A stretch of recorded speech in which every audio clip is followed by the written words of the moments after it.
মোহতরম হাজিরিন কেরাম, সেই সময় কেন লুকমান হাকিম ডাক দেবেন, বাদশা আপনি বলতেছেন আমি বোকা, কিন্তু আমি বোকা নাই। আপনার কথার বিনিময়ে বোঝা যায় আমার চাইতেও আপনি আরো বড় বোকা। বাচ্চারে যদি এরকম কথা কইতাম, সাধারণ কোনো মানুষের কাজ না। বাচ্চা এখন কি বললো, বলে যা বলছি তা ঠিক আছে, বলে আমার তুমি বুঝাইয়া দেও, দিলের নাম কলব, কলবের নাম দিল, ঠিক আছে তো?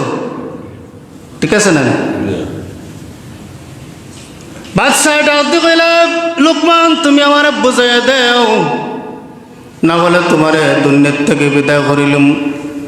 এই সময় কেন লুকমান হাকিম ডাক দেবেন, বাদশাহ আপনি বলতেছেন একটা বকরি জবাই করিয়া সবচাইতে ভালো যে গোস্তের টুকরা, সেই টুকরা আমি আপনার সামনে নিয়ে আসতাম, আমি নিয়ে আসছি সবচাইতে ভালো এক টুকরা গোস্ত। আবার আপনি বলেছিলেন আরেকটা বকরি জবাই করিয়া আমার সবচাইতে নিকৃষ্ট যেই টুকরা গোস্ত, সেই টুকরা আমি আপনার সামনে নিয়ে হাজির করতাম, আবার নিয়ে আসছি। আপনি জানিয়ে রাখেন বাদশাহ, মানুষের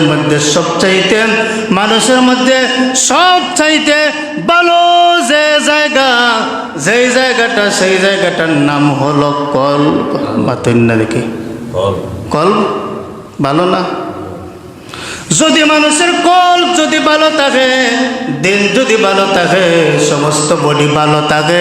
আর মানুষের কল্প যদি নষ্ট হয়ে যায় বাদশাহ, সমস্ত বডি মানুষের নষ্ট হয়ে যায়। বুঝছেন না কথা? বুঝছেন তো?